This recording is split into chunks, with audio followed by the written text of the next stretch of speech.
ఈ సమయం మమ్మల్ని అందరినీ జ్ఞాపకం చేసుకుని మరి ఒక పరిశుద్ధ పుణ్య పునరుత్థాన ఆదివారం ఆరాధనలో సజీవులుగా ఉంచారు. మీకు వందనాలు. గత మాసం అంతా కూడా మమ్మల్ని క్షేమంతో ఆశీర్వదించారు, ఆరోగ్యంతో ఆశ్రయించారు, ఆర్థికంగా ఆశ్రయించారు. ఈ నూతన మాసం మొట్టమొదటి పరిశుద్ధ పుణ్య పునరుత్థాన ఆదివారం ఆరాధనలో మమ్మల్ని సజీవులుగా ఉంచినందుకు వందనములు చెల్లిస్తూ ఈ స్తుతి ఆరాధన నా రక్షకుడు మా విమోచకుడు త్వరగా రానయ్యున్న క్రీస్తు యేసు వారి శక్తిగల నామములో నీకు సమర్పిస్తున్నాం మా ప్రియ పరలోకపు తండ్రి. ఆమేన్. దయచేసి కూర్చోండి. Please be seated.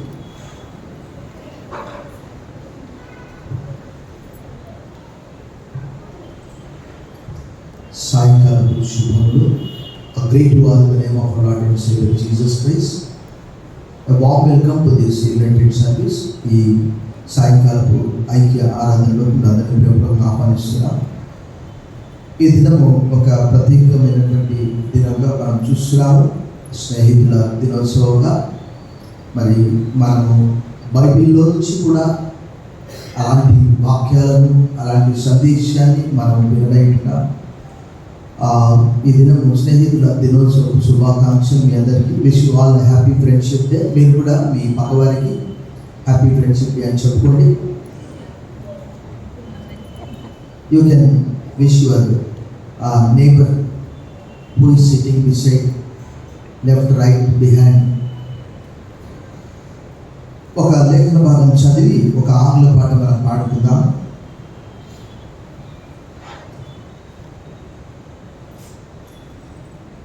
The scripture was read for us. Kindly open your Bibles with me to the Gospel according to Saint John chapter 15.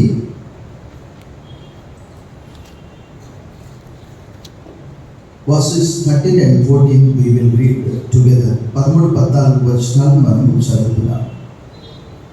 తన స్నేహితుల కొరకు తన ప్రాణం పెట్టువాని కంటే ఎక్కువైన ప్రేమ గల వాడెవడునూ లేడు. నేను మీకు ఆజ్ఞాపించు వాటిని చేసినట్లు మీరు నా స్నేహితులై ఉండురు. ఇది ఆంగ్ల పాట. ఒక భక్తుడు జోసెఫ్ స్క్రీవెన్ అనే ఒక భక్తుడు ప్రీచర్ 1855లో వారి తల్లి ఐర్లాండ్లో ఉన్నది, తను కెనడాలో ఉన్నాడు. వారి తల్లిని ఆదరించడానికి పాట రాశాడు.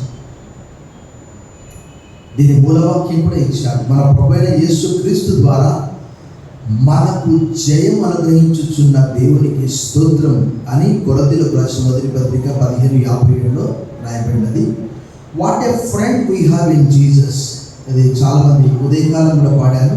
తెలుగులో అయితే 407వ పాట ప్రీతి గల మన యేసు అని ఉంటుంది. What a friend we have in Jesus. యేసుక్రీస్తులో మనకు ఎలాంటి అద్భుతమైన స్నేహితుడు ఉన్నాడు. All our sins and griefs to bear. మన పాపములు, మన దుఃఖములన్నీ కూడా భరించడానికి. What a privilege to carry everything to God in prayer. ఇవన్నీ కూడా దేవుని సన్నిధికి మనం ప్రార్థనలో తీసుకొని వెళ్తూ ఉన్నామని భక్తుడు రాస్తున్నాడు. ఇది వారి తల్లి కొరకు ఆదరణ కలగడానికి జోసెఫ్ స్క్రీవెన్ అనే గొప్ప భక్తుడు ప్రీచర్ 1855లో ఈ పాటను తన తల్లి కొరకు రాశాడు. O what peace we often forget. కొన్నిసార్లు మనం తరచుగా ఆ సమాధానం పోగొట్టుకుంటుంటాం. O what needless pain we bear. ఎంత భారం మనం భరిస్తున్నాం. All because we do not carry. అవన్నీ మనం భరించట్లేదు కానీ ప్రభువే everything to God in prayer. ప్రార్థనలో మనం వాటిని అప్పగిస్తున్నాం. Have we trials and temptation. ఎలాంటి శోధనలు, ఇరుగులు, ఇబ్బందులు వచ్చినప్పుడు కూడా ఈజ్ దే ట్రబుల్ ఎనీవే. ఎక్కడైనా కష్టం ఉన్నదా? We should never be discouraged. నిరుత్సాహపడవద్దు. Take it to the Lord in prayer. ప్రార్థనలో ప్రభు దగ్గరికి తీసుకుని వెళ్ళాలి. Can we find a friend so faithful? ఇలాంటి నమ్మకమైన స్నేహితుని మనం ఈ లోకంలో, తెలుగులో అయితే మాయాలోకం అనే మాట ఉన్నది. అలాంటి స్నేహితుని మనం కనుగొంటామా? Who will all our sorrows share. మన కష్ట నష్ట దుఃఖాలన్నీ కూడా ఆయన పంచుకుంటాడు. Jesus knows of every weakness. మన బలహీనతలన్నీ కూడా ఆయన ఎరిగినటువంటి వాడు. Take it to the Lord in prayer. అవన్నీ కూడా ప్రభు సన్నిధికి తీసుకుని వెళ్దాం. What a friend we have in Jesus.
మరి ఈ దినము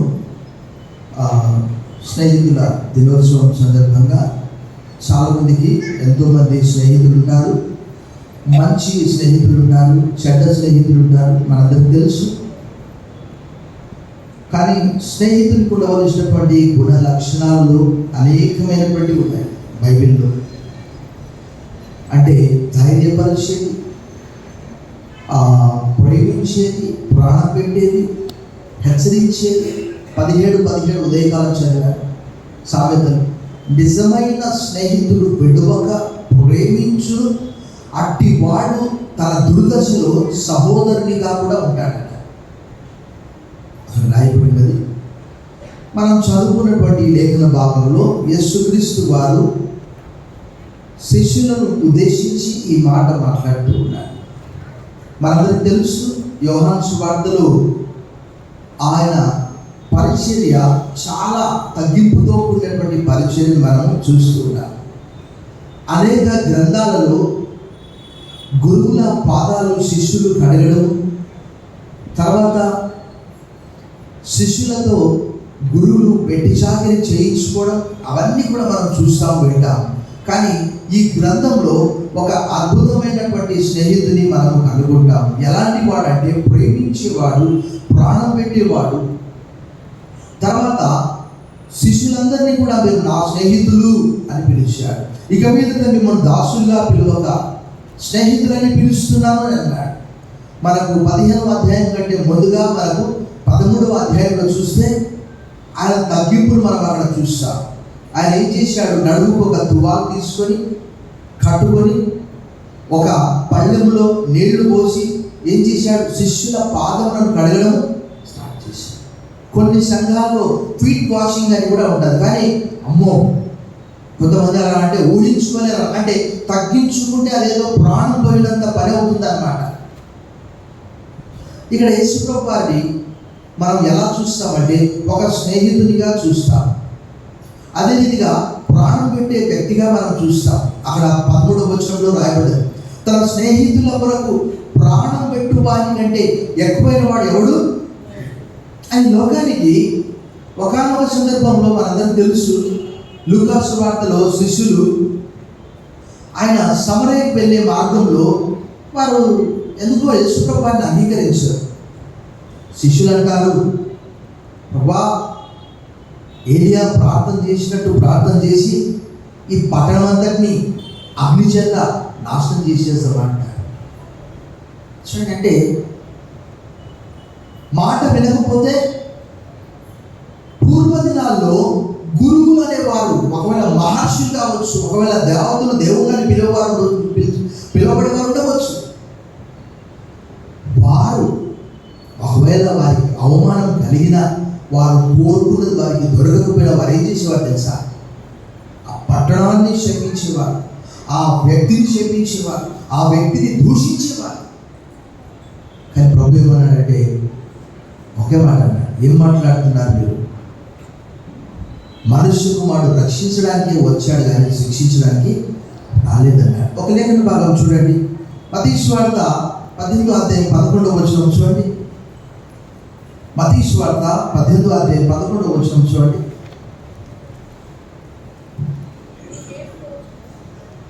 మీకేం తోచును?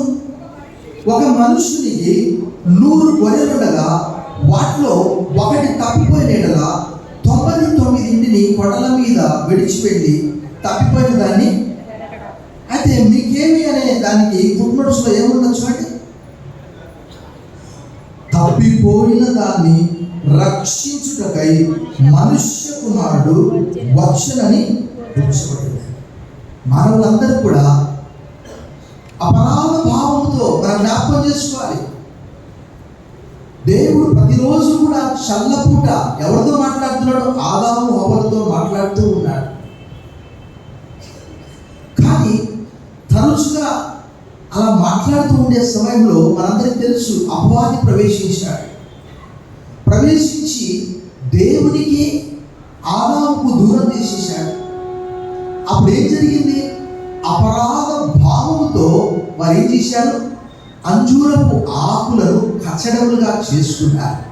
దాంతో దేవుడు చెప్పినటువంటి మాట మనందరికీ తెలుసు, ఈ వృక్ష ఫలములు తిను దినమున నిశ్చయంగా నీవు అంటే దేవునితో మానవుడు ఏమైపోయాడు? ఎస్ట్రేంజ్మెంట్, సపరేషన్ అయిపోయాడు. ఆ రోజు నుంచి ఈ రోజు వరకు మరలా యేసుక్రీస్తు ద్వారా రోమపత్రికలో భక్తుడు చెప్తాడు చూడండి. రోమపత్రిక 5వ అధ్యాయంలో 6వ వచనంలో ఏమంటాడు చూడండి ఒకసారి. Romans chapter 5:6. ఏలయనగా మనం ఇంకా బలహీనులమై ఉండగా క్రీస్తు యుక్త కాలన భక్తిహీనుల కొరకు చనిపోయాడు. చాలు చూడండి, బలహీనులు భక్తిహీనులు మనలందరూ కూడా ఏమైపోయారు? దేవునికి దూరమైపోయారు. మరలా తెగిపోయినటువంటి ఆ సంబంధాన్ని బలపరచడానికి, దృఢపరచడానికి మరలా ఈ రోమపత్రిక 5వ అధ్యాయంలో అక్కడ చాలా చక్కగా చెప్తారు. అంటే చూడండి, దేవుడు అని అంటే పెద్ద పెద్ద చేతులు, పెద్ద పెద్ద కాళ్ళు పెట్టుకొని వస్తే మానవులందరూ భయపడతారు. అందుకొరకే ఆయన మానవ రూపంలోకి వచ్చి మానవులందరినీ ప్రేమించి, మనం చదువుకున్నటువంటి లేఖన భాగంలో శిష్యులతో చెప్తూ ఉన్నాడు, తన స్నేహితుల కొరకు ప్రాణం పెట్టువానికంటే ఎక్కువైన వాడు ఎవరు లేడు అంటున్నాడు. అంటే ఆయనే ఒక స్నేహితునిగా వారందరికీ కూడా ఇక మీద మిమ్మల్ని దాసులని పిలవక, పని వాళ్ళ గురించి ఏమని రాయబడి తెలుసా? యజమానికి పనివారికి ఉన్నటువంటి సంబంధాన్ని మీకు చూపిస్తాను చూడండి ఒకసారి. ఆ లూకాసు వార్త 17వ అధ్యాయంలో ఒకసారి చూడండి. అంటే 17వ అధ్యాయము లూకాసు వార్త 7వ వచనం నుండి ఇలా రాయబడింది. దున్నవాడు కానీ మేపువాడు కానీ మీలో ఎవరికైనా ఒక దాసుడు ఉండగా వాడు పొలంలో నుండి వచ్చినప్పుడు నీవు ఇప్పుడే వెళ్ళి భోజనం చేయమని వారితో చెప్పడు. అంతేకాక నేను భోజనం చేయటం ఏమైనా నువ్వు సిద్ధపరిచి నడుము కట్టుకొని నేను అన్నపానం పుచ్చుకొని నాకు పరిచారం చేయి, అటు తర్వాత నీవు అన్నపానం పుచ్చుకొని వచ్చినని వారితో చెప్పు. కానీ ఆ దాసుడు ఆజ్ఞాపింపబడిన పనులు చేసినందుకు వాడు దయచూపినని వారిని మెచ్చడు అని దాని యొక్క భావం. అటువలే మీరును మీకు ఆజ్ఞాపింపబడ్డవని నీవు చేసిన తర్వాత ఏమనాలట? నిష్ప్రయోజకులమైన దాసులను మేము చేయవలసినవే అంటే యేసుప్రభువే అన్నాడు. ఏమన్నాడు? దాసుడు యజమానుని కంటే గొప్పవాడు కానే కాడు, కానీ నేను మిమ్మల్ని దాసులు అని పిలువగా ఏమని పిలుస్తున్నాను? ఏ ప్రపంచంలో ఏ మత గ్రంథంలో కూడా దేవుడు మానవులకు స్నేహితుడిగా ఉండడం అనేది కేవలం ఈ గ్రంథంలోనే మనం చూస్తాం. నాకు ఆశ్చర్యం అనిపిస్తుంది. ఒక వ్యక్తి పుట్టు గుడ్డివాడు, ఆ వ్యక్తిని యేసు ప్రభువు యోహాను సువార్త 9వ అధ్యాయంలో స్వస్థపరిచినందుకు వాడిని ఎన్ని రకాలుగా టార్చర్ పెట్టాలో అన్ని రకాలుగా టార్చర్ పెట్టారు. తల్లిదండ్రులను అడగడం, వాడిని అడగడం, అడిగితే వాడు ఒకే మాట అంటాడు, ఆయన ఎవరో కానీ ఆయన మాత్రం నాకు మేలు చేశాడు అని చెప్పండి. ఏం చేశాడు తెలుసా? అతన్ని సమాజంలో నుండి వెలివేశారు. అంటే చూడండి, అక్కడ ఆ వెలివేసినటువంటి సంగతి యేసుప్రభువు తెలుసుకున్నారు. తెలుసుకొని ఏం చేశాడు? అతన్ని పోయి పరామర్శించాడు. అతనికి తెలియదు యేసుప్రభువు అని. అప్పుడు అతడు అన్నాడు, నువ్వు చూస్తున్నది మెస్సియాని అంటే అక్కడ ఆశ్చర్యపోతారని రాయబడ్డాడు. చూడండి, యోహాను సువార్త 9వ అధ్యాయం చూడండి. యోహాను సువార్త 9వ అధ్యాయంలో అతను స్వస్థపరచబడిన తర్వాత జరిగినటువంటి ఆ సంఘటన చూడండి. 9వ అధ్యాయము 35వ వచనం. పరిసయ్యులు వారిని వెలివేసిన యేసుని వారిని కనుగొని నీవు దేవుని కుమారుని యందు విశ్వాసం ఉంచున్నావా అని అడిగాను. అంటే మనుష్య కుమారుని యందని పాఠాంతరం.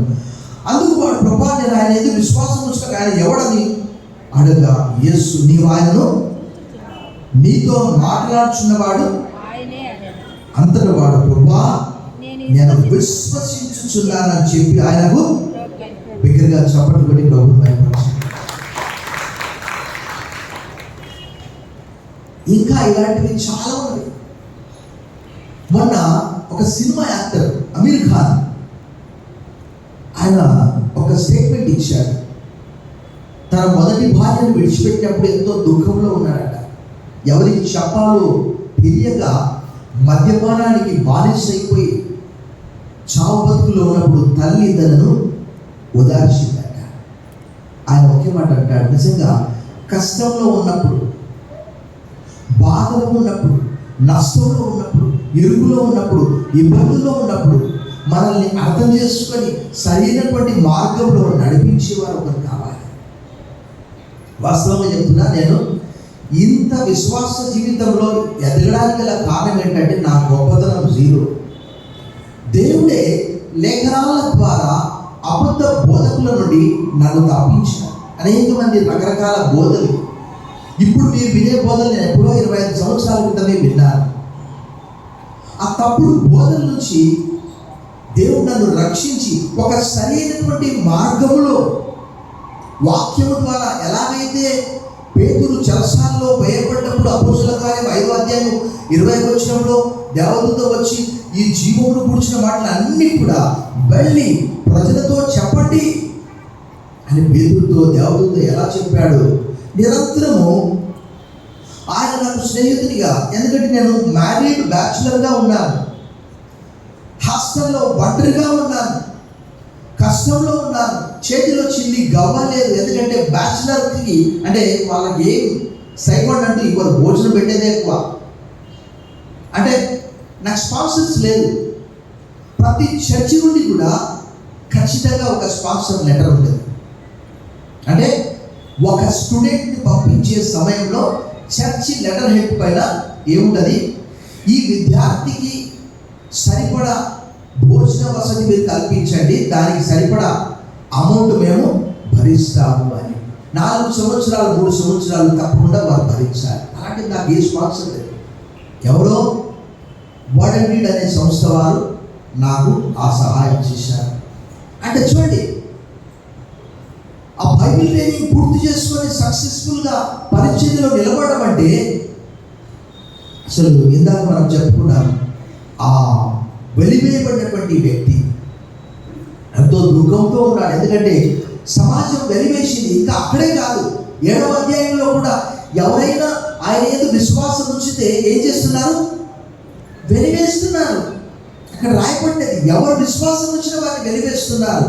అయితే ఇక్కడ శిష్యులకు యేసు ప్రభు చెప్పినటువంటి అద్భుతమైనటువంటి మాటలు ఏంటంటే, నేను మీ కొరకు ప్రాణం పెట్టాను కాబట్టి మీరు కూడా ఒకరి కొరకు ఒకరు ప్రాణం పెట్టాలి, నా కొరకు ప్రాణం పెట్టాలి.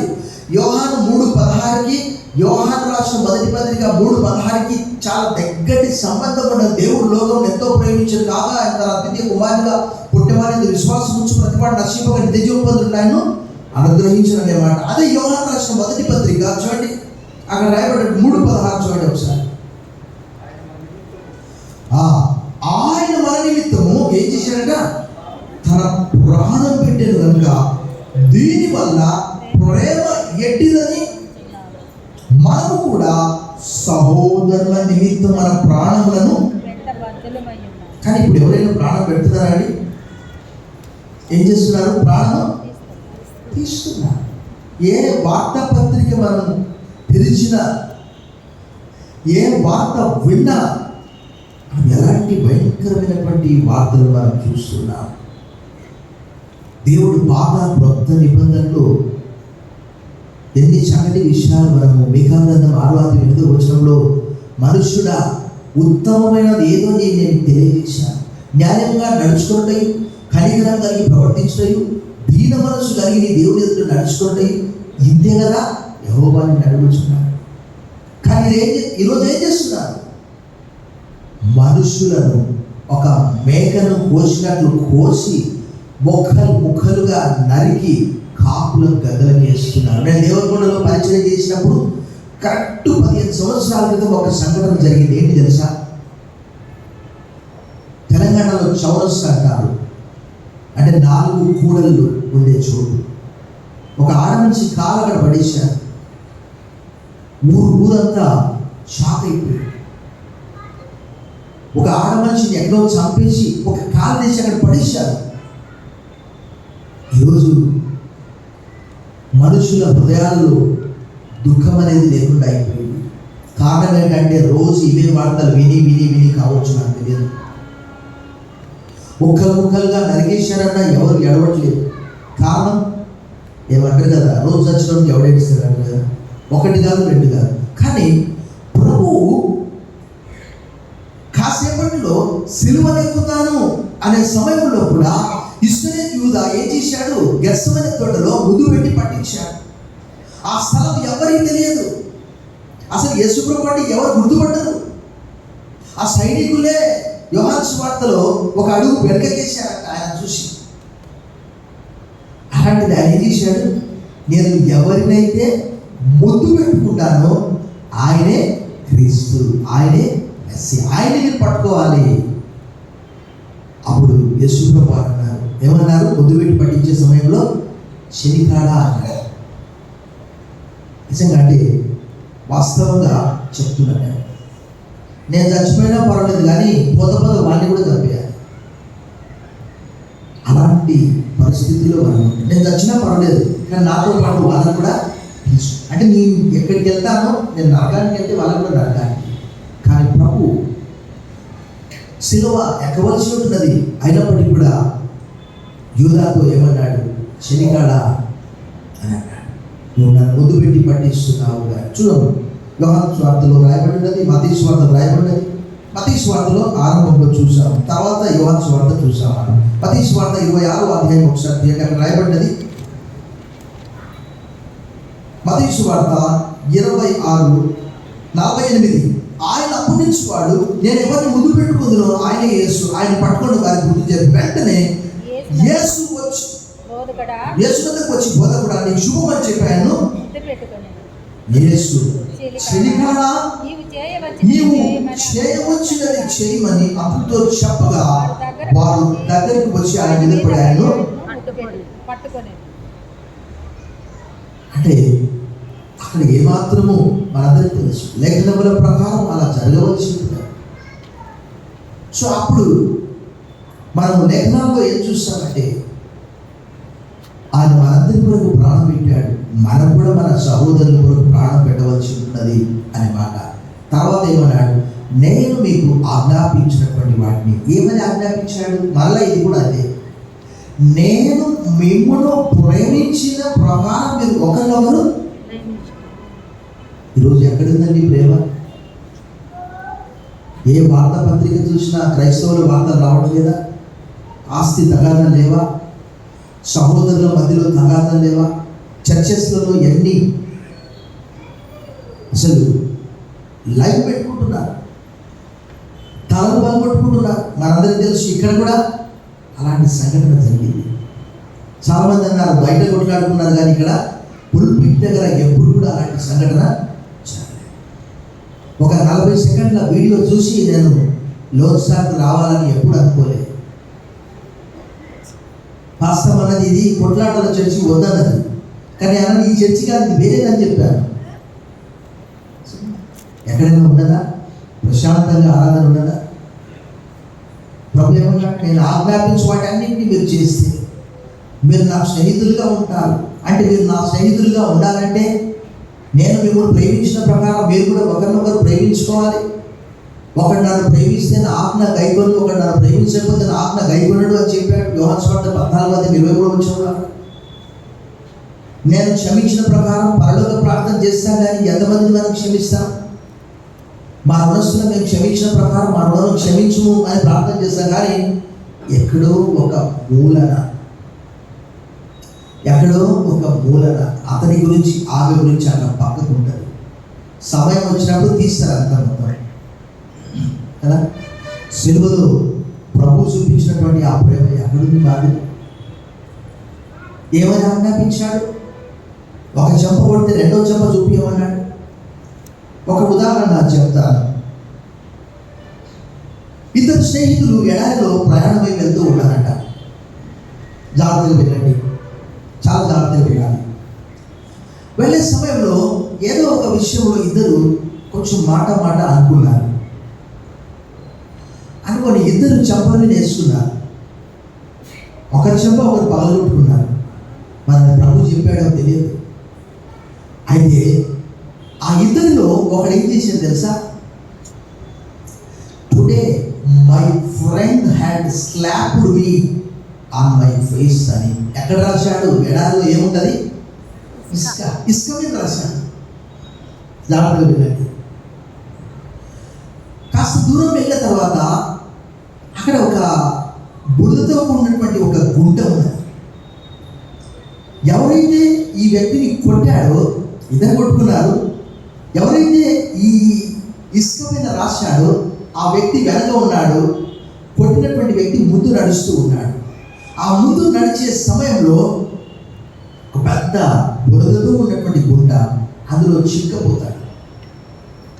అయితే ఈ వ్యక్తి వెళ్ళి అతన్ని రక్షిస్తాడు, బయటికి తీస్తాడు. అయితే అతనేమని రాస్తాడు తెలుసా? అతను ఇసుక పైన రాయడు, ఒక రాతి పైన రాస్తాడు. ఏమని రాస్తాడంటే, today my friend had save my life అని అక్కడ రాస్తాడు. అడుగుతాడు, ఏమని అడుగుతాడంటే, ఎందుకు అలా రాశావంటే, నీవు నన్ను రక్షించావు కాబట్టి మేలు చేసినటువంటిది నిరంతరము గుర్తుకు పెట్టుకోవాలి. నీవు అక్కడ రాశావు కదా. ఆ వ్యక్తి అంటాడు, నేను ఇక్కడ ఎందుకు రాశాను అంటే, ఇసుక పైన రాస్తే ఉంటుందా? అది మర్చిపోవడానికి. అలాగే చెడు మర్చిపోవాలట, మంచి గుర్తుంచుకోవాలి. యేసుప్రభువు వారు మనందరి వరకు ప్రాణం పెట్టాడు, మన పాపాలన్నింటినీ తీసివేశాడు. ఢిల్లీకి ప్రయాణం చేయమన్నా చేస్తారు, కష్టపడి రైల్లో అయినా, బస్సులో అయినా, ఫ్లైట్లో అయినా, ఏ విధంగానైనా. కానీ ఒక వ్యక్తి ఇంటికి వెళ్ళి క్షమాపణ అడగాలంటే ఎంత కష్టం కదా. అతని ఇంటికి నేను వెళ్ళాలా? అమ్మో, ఆ పని నేను forgive our debts as we forgive our debtors. ప్రభు అన్నాడు, మీరు నిలబడి ప్రార్థన చేయనప్పుడల్లా ఒకరి మీద మీకు విరోధం ఏమైనా ఉంటే వాడిని క్షమించండి. మార్క్స్ వార్త 11:25 ఆ మాట రాయబడింది. ప్రభునందు మిక్కిలి పిల్లారా, ఆ సర్వోన్నతమైనటువంటి దేవునికి స్నేహితులుగా ఉండాలి అని అంటే, కొలస్సీలకు రాసిన పత్రికలో పౌలు గారు అంటాడు, చూడండి ఎలా ఉండాలంటున్నాడు. చూడండి, కొలస్సీలకు రాసిన పత్రికలో చాలా చక్కటి మాట అది. అలాంటివన్నీ మనకి ఇప్పుడు ఉన్నాయా? 3వ అధ్యాయంలో 12వ వచనంలో ఏం చెప్తున్నాడు? కాగా దేవుని చేత ఏర్పరచబడిన వారు పరిశుద్ధులు, ప్రియులైన వారికి తగినట్లు మీరు ఎలాంటి జాలిగల మనస్సు, దయాళుత్వమును, వినయమును, సాత్వికమును, దీర్ఘశాంతమును, ఎవడైనను తనకు హాని చేసినని ఒకడు అనుకునేటలా ఒకని ఒకడు సహించుచు ఒకరినొకడు క్షమించు. ప్రభు మిమ్మల్ని క్షమించిన లాగా మీరు అంటే, ఈరోజు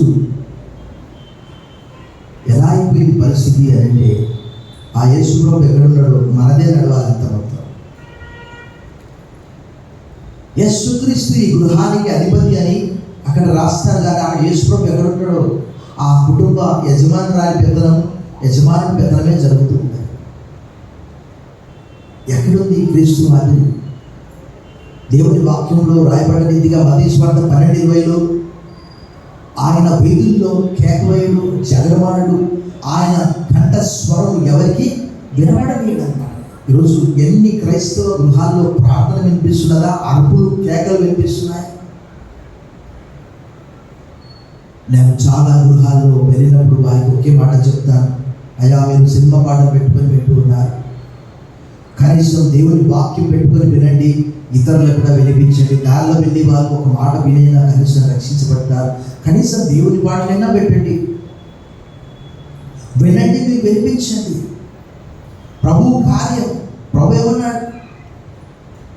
ఎవరికైతే స్వస్థత కలిగిందో వారందరికీ ఏం చెప్పాడు? ఒకే మాట చెప్పాడు, మీరు వెళ్ళి ప్రభువు మీ మీద కనికరము చూపించి మీకు చేసిన కార్యాలన్నీ కూడా వెళ్ళి చెప్పండి అంటే. మార్క్స్ వార్త 5వ అధ్యాయంలో ఒక వ్యక్తి ఏం చేశాడు? 10 పట్టణాల్లో ప్రకటించాడు. ఈరోజు మనం పక్కవారికి చెప్పాలంటే కూడా భయం, ఇంట్లో ప్రార్థన చేసుకోవాలంటే కూడా భయం కొంతమందికి. కారణం ఏంటంటే పరిస్థితులు కావచ్చు, సమస్యలు కావచ్చు, విశ్వాసం బయటపడుతుందని కావచ్చు. ప్రభు అన్నాడు, మీరు నాకు స్నేహితులుగా ఉండాలి అని అంటే నా గురించి మీరు ఇతరులకు కూడా చెప్పాలి. దేవుడి వాక్యంలో రాయబడ్డదా? నేను మీకు ఏ సంగతులను ఆజ్ఞాపించుతున్నాను వాటన్నిటిని గైకొనవలని బోధించాను. ఇదిగో యుగ సమాప్తి వరకు సదాకాలం మీతో కూడా. ఆయన మనందరినీ ఎంత ప్రేమించాడు మనందరికీ తెలుసు. భక్తుడు పౌలు గారు ఏమంటాడు? సిలువ మరణం పొందినంతగా ఆయన తను తాను ఎంతగానో తగ్గించుకున్నాడు. మనందరికీ తెలుసు. మనం ఒకప్పుడు ఎలా ఉన్నాము, దేవునికి స్నేహితులుగా ఉండే హక్కు మనకు ఉన్నదా, ఆ అర్హత ఉన్నదా మనందరికీ తెలుసు. స్నేహితుడు అంటే ఈక్వల్గా, ఒకవేళ కొంతమంది అంటారు వయసు ఎక్కువ తక్కువ కావచ్చు, కానీ మనందరికీ తెలుసు ఆర్థిక పరిస్థితి అతనితో ఆమెతో మన ఆర్థిక పరిస్థితి సరితూగుతుందా అని కూడా మనం ఆలోచన చేసుకోవాలి. కానీ మనకు తెలుసు పరిశుద్ధుడైనటువంటి దేవుడు ఒకనొక సందర్భంలో లూకాసు వార్త 5వ అధ్యాయంలో ఎవరు? పేతురు యేసు ప్రభు యొక్క గొప్పతనం దైవత్వం చూసి ఏమన్నాడు? ప్రభా, నేను పాపిని, దయతో నన్ను క్షమించు, నా దూరం వెళ్ళిపో, నువ్వు పరిశుద్ధుడు, నేను నీతో నాకు ఎలాంటి సహవాసం. Lord depart from me, I am a sinner. పాపులతో పరిశుద్ధునికి ఎలాంటి సహవాసం? ఆయన మనందరి వలె హెబ్రీ పత్రికలో భక్తుడు అనేక చోట్ల రాస్తాడు. ముఖ్యంగా 4వ అధ్యాయం చివరి వచనంలో ఆయన మనందరి 2వ అధ్యాయంలో కూడా చెప్తాడు. మనందరూ చూసాం మనం హెబ్రీ పత్రిక 2వ అధ్యాయం చూసాం, హెబ్రీ పత్రిక 4వ అధ్యాయం కూడా ఒకసారి చూసాం. ఈ 2 లేఖన భాగాలు మనం చూసాం. హెబ్రీ పత్రిక 2లో మొట్టమొదటిగా చూసాం.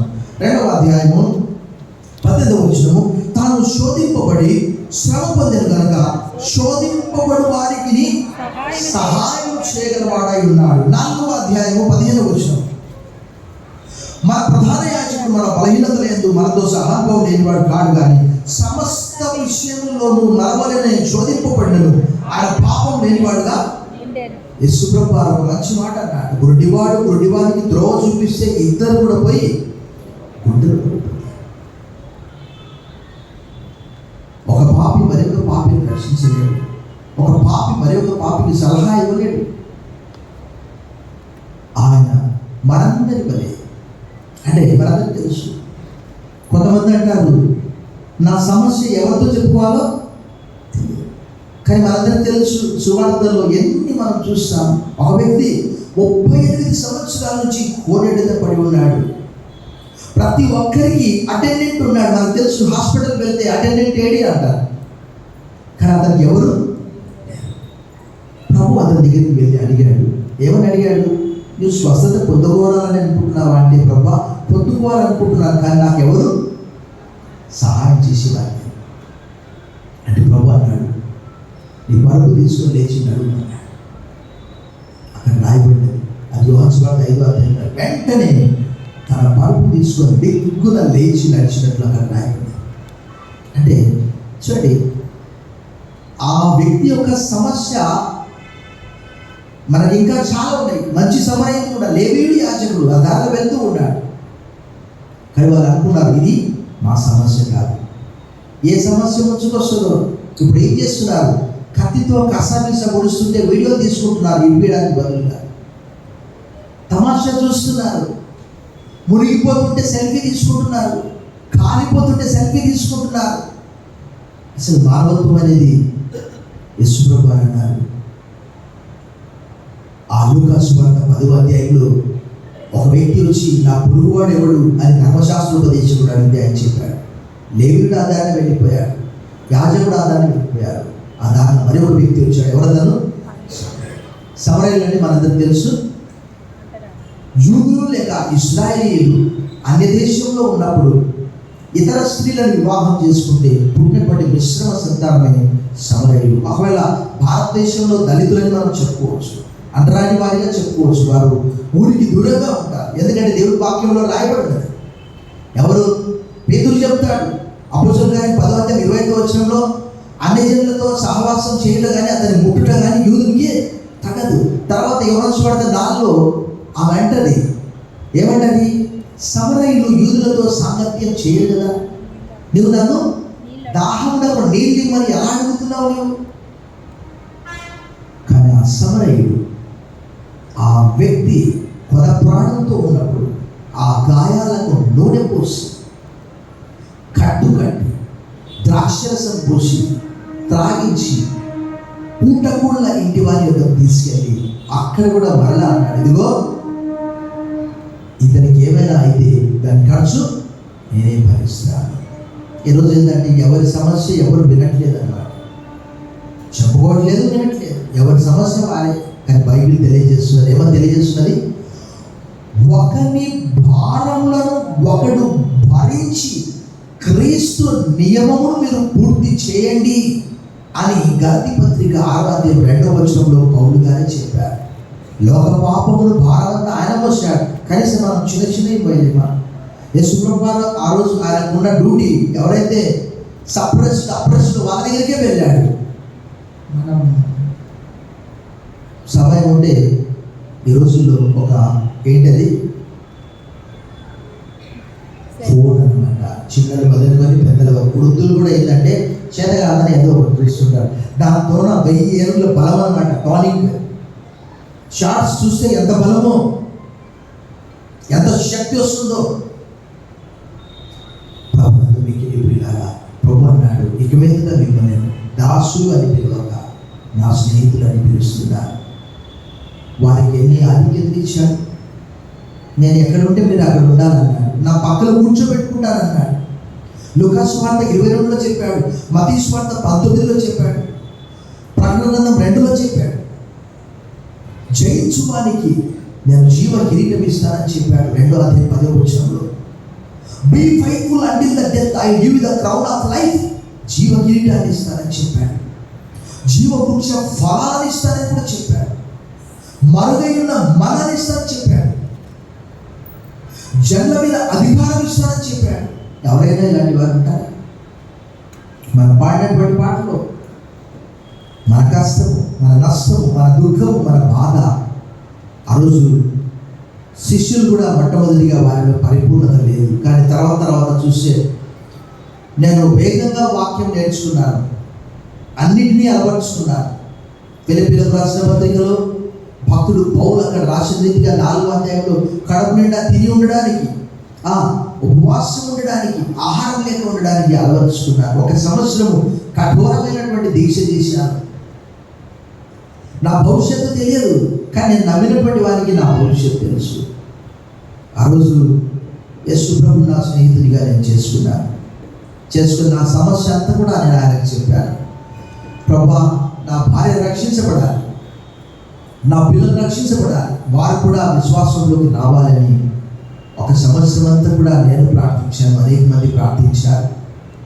ప్రభునందు మిక్కిలి ప్రియులారా, మరి యేసు ప్రభు వారు చెప్పినటువంటి ఆ 13, 14, 15, 16 వచనాల్లో ఐ హ్యావ్ చోజన్ యు అనే మాట రాయబడ్డారు. You did not choose me but I have chosen you. మీరు నన్ను ఏర్పరచుకోలేదు కానీ నేను మిమ్మల్ని ఏర్పరచు. ఎందుకంటే మీరు వెళ్ళి ఫలించాలి. మీరు వెళ్ళి ఫలించాలి. దాని వలన నా తండ్రి బహుగా మహిమపరచబడతాడని మాట రాయబడ్డారు. సాయంకాలం ఆ సర్వశక్తి గల దేవుడు ఆయన ఈ లోకానికి వచ్చి మనందరి వలె మానవునిగా మన వ్యాధులు, మన రోగాలు భరించి మన మధ్యలో ఉండి మన స్నేహితుడిగా ఉండి, ఆయన ఎవరికి స్నేహితుడంట రాయబడి ఉన్నది మత్తయి సువార్త 11వ అధ్యాయంలో, is a friend of sinners, is a friend of tax collectors. సుంకరులకు, పాపులకు ఆయన స్నేహితుడు. ఈరోజు అలాంటి వారిని ఎవరు కూడా సమాజం లెక్క చేయరు, కనీసం వారి వైపు చూడదన్నమాట. యేసు ప్రభువు అలాంటి వారి కొరకు ఆయన ఏం చేశాడు? కురూపిగా మారిపోయాడు. యెషయా గ్రంథం 52లో రాయబడింది, యెషయా గ్రంథం 53లో కూడా రాయబడింది. ఎవరు చూడలేనంతగా ఆయన ముఖము బహు వికారమైపోయిందంట. కొంతమంది అంటారు యేసు ప్రభు చాలా 45వ కీర్తనలో రాయబడ్డట్టు ఆయన అతి సుందరుడు అనే మాట రాయబడింది అక్కడ. కీర్తన 45:2లో చెప్తాడు. కానీ కొంతమంది అంటారు ఆయన కురూపి, రూపం లేదా. ఎందుకంటే ఆయన మానవులందరి కొరకు ఏమయ్యాడు? చివరికి ఒక మాట చెప్పి నేను ముగిస్తాను. మనందరికీ తెలుసు, నిర్గమకాండం 20వ అధ్యాయంలో దేవుడు, నేను తప్ప వేరొక దేవుడు మీకు ఉండకూడదు, పైన ఆకాశం అందే కానీ, క్రింద భూమి అందే కానీ, భూమి కింద నీళ్ళ అందే కానీ ఎలాంటి రూపము మీరు చేసుకోవడం. అందుకే యేసుప్రభు వారు చనిపోయినప్పుడు యేసుప్రభు ఇలా ఉంటాడని ఎవరికి తెలియదు. ఈరోజు అందరు యేసుప్రభు బొమ్మలు పెట్టుకుంటూ ఉంటారు. ఇలా ఉంటాడని మనం ఎలా చెప్పగలం? ఎందుకంటే ఇందాక నేను చెప్పినట్టు ఇజ్రాయెల్ దేశంలో ఎలాంటి పోత విగ్రహం ఉంటుంది. అక్కడ 2000 సంవత్సరాల క్రితం ఆయన ఈ లోకానికి వచ్చినప్పుడు కెమెరాలు లేవు. ఒకవేళ ఆర్టిస్ట్ ఎవరైనా ఆయన చూసి వేస్తామని అంటే అది నిషేధం. ఆ ముఖమంతా కూడా వికారంగా మారిపోయింది. ప్రేమ మరణం అంత బలవంతమైనది, ఈర్ష్య పాతాళం అంత కఠోరమైనది. ఆయన ప్రేమ చేత మనందరినీ స్నేహితులుగా ఏర్పరుచుకొని ప్రపంచమంతటినీ ఆయన ప్రేమ చేత జయించాడు. మనం కూడా ఆయన చెప్పినటువంటి ఆ ఆజ్ఞలన్నింటి కూడా పాటించినప్పుడు మనం కూడా ఆయనకు స్నేహితులుగా ఉండగలము. తల వచ్చి ప్రార్థన చేస్తాం. సర్వశక్తి గల దేవా, ఈ దినము ప్రపంచమంతా కూడా స్నేహితుల దినోత్సవాన్ని జరుపుకుంటున్నారు. ప్రభా, నీకు వందనాలు. నీవు మాకు స్నేహితునిగా ఉన్నావు. మా కష్టము, నష్టము, దుఃఖము, వ్యాధి, బాధ అన్నీ కూడా తీసేస్తున్న ప్రభా, నీకు వందనాలు. సెలవులో వాటన్నిటిని కూడా తొలగించారు. మా పాపం, మా శాపం, మా కొరకు నాయన నువ్వు సెలవులో వేలాడదీయబడ్డావు ప్రభా, నీకు వందనములు చెల్లిస్తూ యేసు నామములో ప్రార్థిస్తున్నాం తండ్రి. ఆమేన్.